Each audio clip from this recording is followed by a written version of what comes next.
few autumns ago, I got dressed to go out with a friend. I got to the venue, I caught sight of myself in the mirror and thought, when did I start dressing like I'd given up? Somewhere along the way, practicality just was not working with style. And retirement dressing's a funny thing. We don't need our work wardrobe anymore. Our lives have changed. But I don't want to spend the next 20 years dressing like I'm just popping to Sainsbury's. So today I'm going to show you what I'm actually going to wear this early autumn. The shapes that work for me, the comfortable pieces that also look stylish, a few mistakes I've made, and how I'm keeping everything practical and comfortable without looking frumpy. One of the first things I learnt was that retirement dressing isn't about finding new ways to wear your old work clothes. Because honestly, you probably won't. And I did make this mistake. I kept a drawerful, 2 drawerfuls actually, of old skirts, old trousers, work trousers, and old work shirts. Jackets as well. There might be a few gems, but the majority is going to look dated. And honestly, if you wear them, if I wore them, I would look like, at a conference say, the expert that's been wheeled out of retirement to give a little talk. Now, I want the expert bit. I don't want the wheeled out bit. And the reason that's a mistake is because those pieces will have dated. Shapes, silhouettes move on. So what I do is just wear more, familiar pieces like trousers, skirts, dresses, jackets, blouses, but they're the modern shapes. We're wearing shorter jackets, not long blazers now. Trouser silhouettes change. They're wider.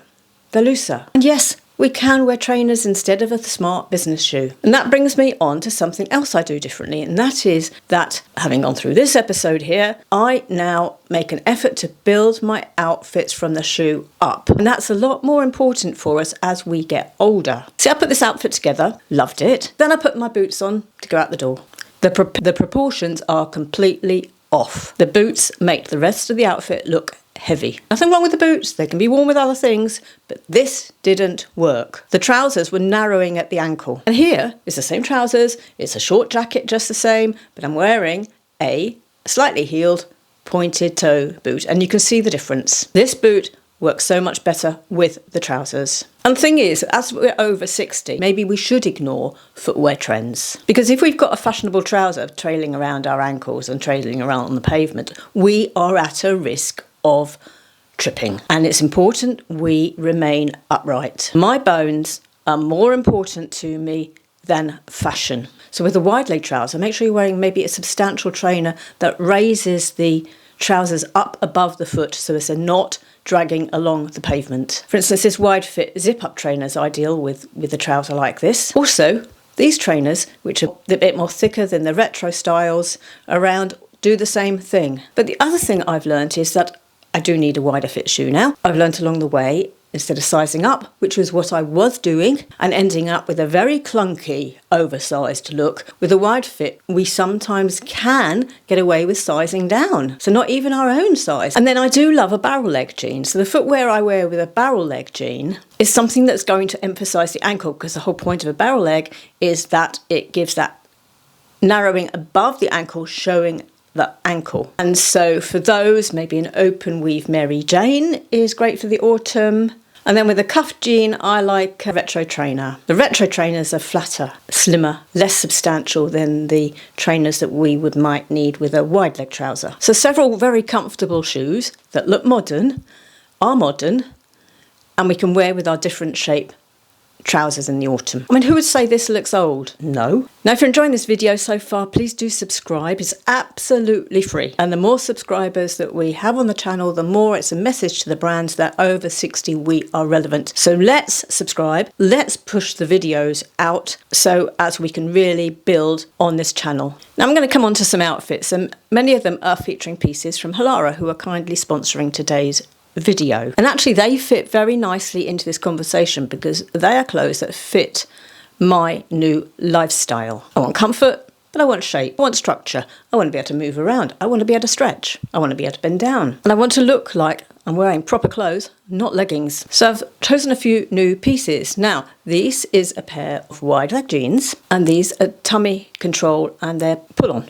in a colour called Pageant Blue. Now, a top tip, I do actually find that with their pull-on trousers and jeans, I prefer to go up a size. And then we come on to the tummy control. I don't feel like I'm trussed up like a Christmas turkey. Now, I've kept the outfit simple with a classic knit, and I like to mix, say, a modern cut with a classic piece. Look how effortlessly I have just naturally bent down to put this stairgate right. They have rear working pockets, and the button detail on the front is not real, that's just decoration. Next, I've gone completely different with a barrel leg jean. Now, barrel leg are Marmite, as we say in the UK. That means you either love them or hate them. Now, personally, I think a barrel leg jean is feminine, and that is because it does show the ankle. They come in narrowing a bit, drawing the eye down to the ankle, and they also tend to have high waist, and that then emphasises the waist. I love to show just a bare ankle in the spring and autumn, and then in the winter, pointed toe boot looks really great with a barrel leg jean. And this is a typical shape that I will wear in the autumn to look modern. So I would be tucking in generally a top or wearing a cropped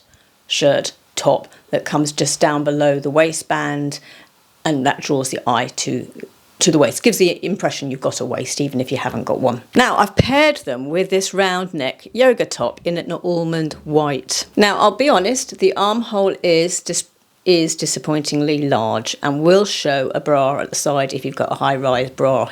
There's no need for a necklace with this top because the neckline is doing the work, and I think it's just a case of add a statement belt to your outfit. Now, this is the length, and it's a stretch hem, so you can zhuzh it and make it the length you want it to be. Because of that, if you've got a tummy, this is a great top for hiding the tummy, because you can raise this up to where you're just below your tummy, zhuzh it out, and you've got this sort of floaty, loose top. And so that's your answer if you don't want to tuck in. Now, here's a pair of jeans that you have seen before. If you've been watching me for a while, you know I absolutely adore these. These ones are in paint blue. These look great with autumn knits, and here with a sleeveless yoga top. Now, this is one in aqua colour. Do you know, I think this top would actually be a great travel top for the airports, for the planes. Now, I deliberately went up to a medium for this pair of jeans because, once again, they are pull-on. And this is a baggy jean. The top, well, if you aren't comfortable with the sleeveless nature and the slight gaping here, then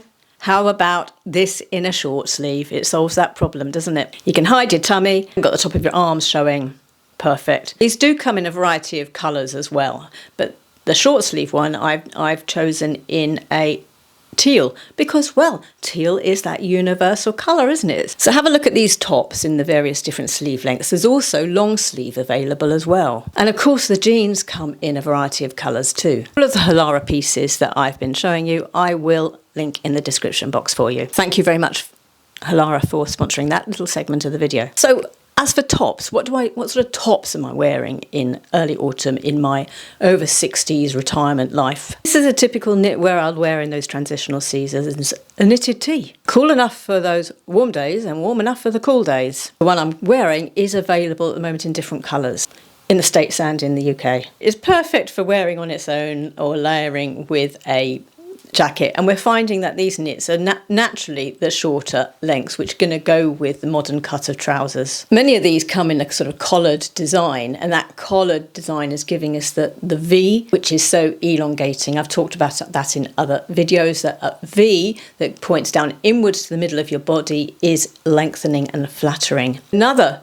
sweater I like to wear in the transitional seasons is a collared sort of open knit or crochet knit. Bought this one recently in the UK from Crew Clothing. I'll link it. Might not be available by the time you watch the video, but I'll try and find alternatives. The benefit, once again, you've got the open weave, but you've also got the V pointing down. And I also bring out my long sleeve cropped shirts. All of these shapes work well with a modern cut of jean. Talking of modern cut, have you noticed how those old rules of slim with wide and wide with slim have gone out the door? And that's great for us in retirement because we can wear loose with loose and still look up to date. Hey comfy, here we come. But this thing is not to just put it together so it looks cobbled together. Hey, long t-shirt and trousers. That's not what we mean. Here there's no third, 2/3. But here on the other hand, we have a 1/3 and 2/3. Now, I've shown you a lot of denim, but we don't have to live in jeans. So in true Blue Peter style, here are some outfits I have prepared earlier. Leopard print palazzo pants. These happen to be Halara, actually, from last year. And then there's tracksuit trousers. Yes, we can wear those tracksuit trousers. We're not, even though teenagers wear them, we can wear them. I make no apology for this. They're modern, they're comfortable, And if we style them properly, we don't look like a teenager. In the cooler weather, yes, do put a knit around your shoulders, Nantucket style. It's practical. It keeps the cool air off your shoulders, but at the same time keeps you cool without warming you up too much. And it's an easy way to carry your sweater. It's a stylish way to carry your sweater, and you're not adding bulk in a bag. And another version of this relaxed look is a side stripe trouser. These have been around so long now that they might as well just be a modern classic. At the beginning of the autumn, I'll just wear it simply with a t-shirt or a shirt. And then maybe as it gets cooler, with a hoodie, with a sweatshirt, with a jumper. Now, although it's essentially sportswear, it doesn't have to look like you're going off to do PE. And of course, autumn is about that third piece that this summer we have absolutely abandoned, haven't we, in the UK at least, and maybe overseas as well. We can start layering again, can't we, with those jackets. Now, I've heard rumblings that quilted jackets are coming back. Now, admittedly, this is specifically, I've heard this around Nantucket. Apparently, over there this summer, there've been anyone who's has been wearing them. Now, whether that will translate to the rest of us in the autumn, I don't know. But many of us have these in our wardrobes because we were buying them last spring and last summer. And so, for me, yes, I'm going to be pulling mine out again and giving it a wear. Then, of course, another jacket for the autumn that we could easily wear is a barn jacket, but then we've also got our motorboat jackets, we've got our biker jackets, we've got suede and leather crop jackets. So all we need to do is just put on our jeans, put on our top, layer over with a jacket, belt, bag, footwear, and we've got an outfit. Now, as for colour, we hear every year, don't we? Every autumn, it's brown, burgundy, a bit of blackcurrant, all on trend. Well, every year they're on trend. It's just typical of autumn. And those are the colours I will be pulling out. They happen to be the colours that I can wear, the autumn colours. Some of you may prefer to wear the tans and the more sort of golden browns. I might even wear a bit of cool blue as well, because I absolutely love cool blue, and just sort of play with that in the autumn as part of my autumn look too. But the important thing is wear the autumn colours that suit you. So don't follow me, follow your skin, your hair. But one surprising colour that I really do like in the autumn is tan, which is not my colour, so I wear it on the bottom, tan jeans. These are surprisingly versatile. They go with a lot more colours than you would imagine. I wore them so much last year. Obviously, they're going to go with the whites and the off-whites. They'll go with other tans if you're wearing those. They'll go with all the browns. But they also go with navy and blues as well. And of course, they're going to go with burgundy too. So they can be a really good staple in the wardrobe. And it looks a bit smarter than a blue denim, doesn't it? Now remember, when you are getting dressed, you're not getting dressed to look younger, but you're not getting dressed to look older either. We're dressing for the life we have now.